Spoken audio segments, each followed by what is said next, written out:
কিন্তু এখনো তো বোঝা যাচ্ছে না। আর খামেনির বাসভবন যে আক্রমণ করেছে এটা আমি দেখেছি।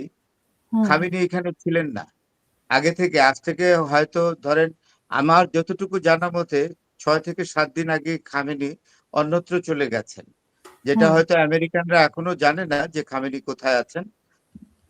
ইরানের যারা রাষ্ট্র পরিচালনার সর্বোচ্চ দায়িত্বে আছেন তারা কেউ কেউ জানেন। কিন্তু খুব বেশি লোক জানেন না খামেনি কোথায় আছেন। আর সবচেয়ে বড় কথা ইরানের সক্ষমতা আছে কিন্তু কারণ আমেরিকা যে ইরানকে এইভাবে আক্রমণ করার আরেকটি কারণও আছে।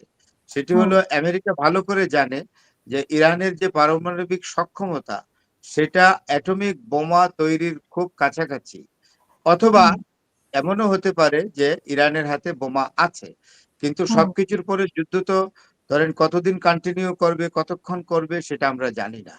আমি একজন বিশেষজ্ঞকে জিজ্ঞেস করেছিলাম যে আমেরিকার টার্গেট হলো রেজিম চেঞ্জ করে ফেলা ১, ২ নম্বর হলো আপনার ৩ টি যে পারমাণবিক স্থাপনা আছে ইরানের, একটা হলো ফর্দো, ইস্পাহান এবং ফর্দো আছে, ইস্পাহান আছে, আরেকটা তো এখন ভুলে গেলাম, বলার সময় মনে থাকে না।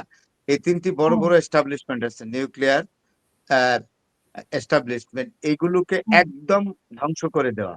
আরেকটি এড করেছে ডোনাল্ড ট্রাম্প সেটি হলো ইরানের যে মিসাইল সক্ষমতা, সুপারসনিক মিসাইল ফ্যাক্টরি, কারখানা সেটাকে একেবারে গুঁড়িয়ে দেওয়া। হ্যাঁ, মি আ আ তো সেখানে ইস্পাহান আছে, ফর্দু আছে, নাথান মনে হয়েছে নাথান। এই ৩ টি নাথান এই ৩ টি পারমাণবিক স্থাপনা একেবারেই ধ্বংস করে দেবে এটা ছিল টার্গেট এবং এখন এটা তো আগে থেকেই বলা হয়েছে এবং যুদ্ধটাও করেছে দুটো কারণে। একটা হলো রেজিম চেঞ্জ করবে। কারণ এই রেজিম ইরানের এই রেজিম আমেরিকাকে পছন্দ করে না। আর আরেকটি হলো ইরান যেন কোনোভাবেই নিউক্লিয়ার পাওয়ারের সক্ষমতা অর্জন না অর্থাৎ বোমা বানানোর সক্ষমতা অর্জন না করে। ইরান যদি বোমা বানানোর সক্ষমতা অর্জন করে ফেলে তাইলে ইসরায়েলি নিরাপত্তা ক্ষুণ্ণ হবে। কিন্তু আমার যেটা ধারণা যে ইসরায়েলের হাতে যে বোমা থাকতেও পারে আমি তো বলেছি আছেই, অনেকেই বলে আছে।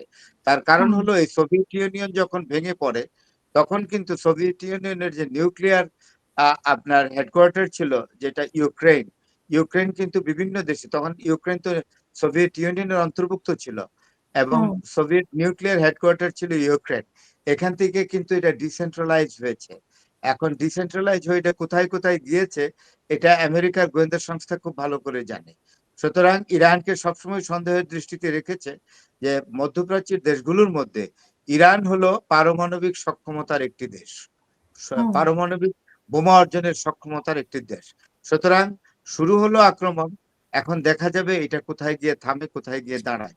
ইরান রিটেলিয়েটিং অ্যাটাকে গিয়েছে, ইরান আক্রমণ করেছে, তেল আবিবে ইরান আক্রমণ করেছে এবং তারা মিসাইল অ্যাটাক করেছে ইরানের কি জানি কয় আপনার ইসরায়েলের রাজধানীতে। তারপরে মধ্যপ্রাচ্যের যে আপনার মিলিটারি বেস গুলো আছে, যে মিলিটারি বেস গুলো আছে আমেরিকার, যে কাতারে আছে, আরব এমিরেটসে আছে, বাহরাইনে আছে, তারপরে এগুলোর উপরে একযোগে আক্রমণ করেছে বাহরাইনে এবং ওমানে।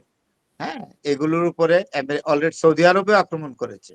এটা আগেই ইরান বলেছিল যে আমাকে আক্রমণ করলে আমি প্রতি আক্রমণে যাব এবং মধ্যপ্রাচ্যে আমেরিকার যে মিলিটারি সামরিক স্থাপনাগুলো আছে সবগুলোতে আমরা একযোগে আক্রমণ করব এবং সেটা অলরেডি ইরান করে ফেলেছে। এখন আমাদের ওয়েট করতে হবে যে ইরানের পারমাণবিক সক্ষমতা কোন জায়গায় আছে। আমরা আগে জানতাম যে ইরানের যে ল্যাঙ্গুয়েজ তাকে বোঝা যেত যে ইরানের হাতে বোমা আছে।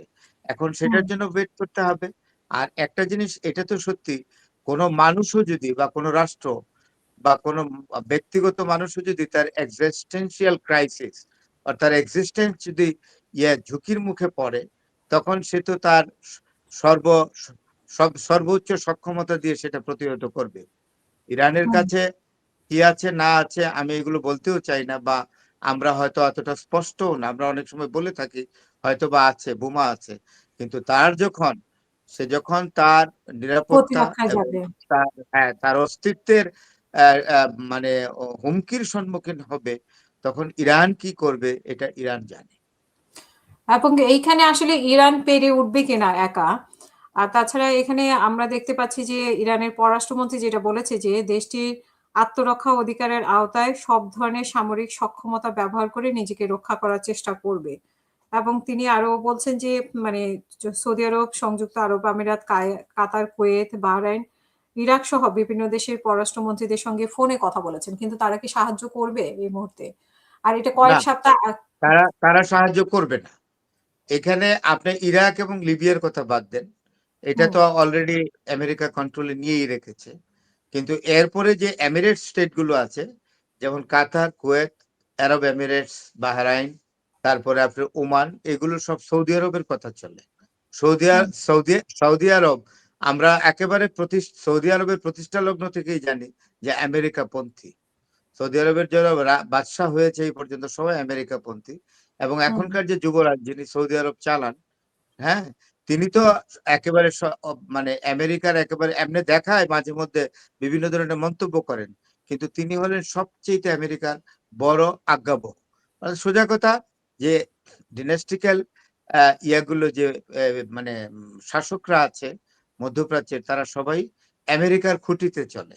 তো তারা কোনোদিন আমেরিকার বাইরে যাবে না। টেলিফোনে আলাপ করলেও তারা ইরানকে কোনো রকম সহযোগিতা দিবে না।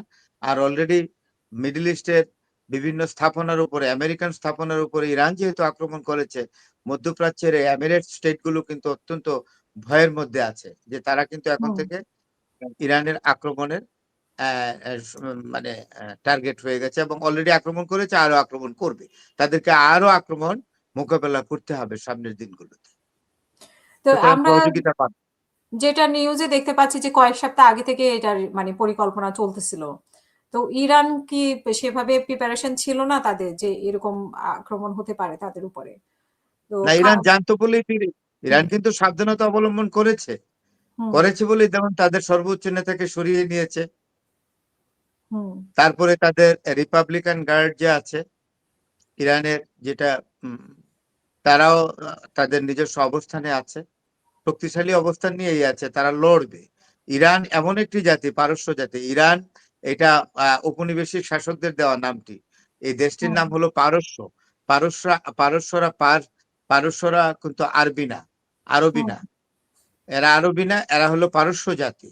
পারস্য জাতি এবং আরব জাতির মধ্যে পার্থক্য আছে, এটা আমাদের বুঝতে হবে।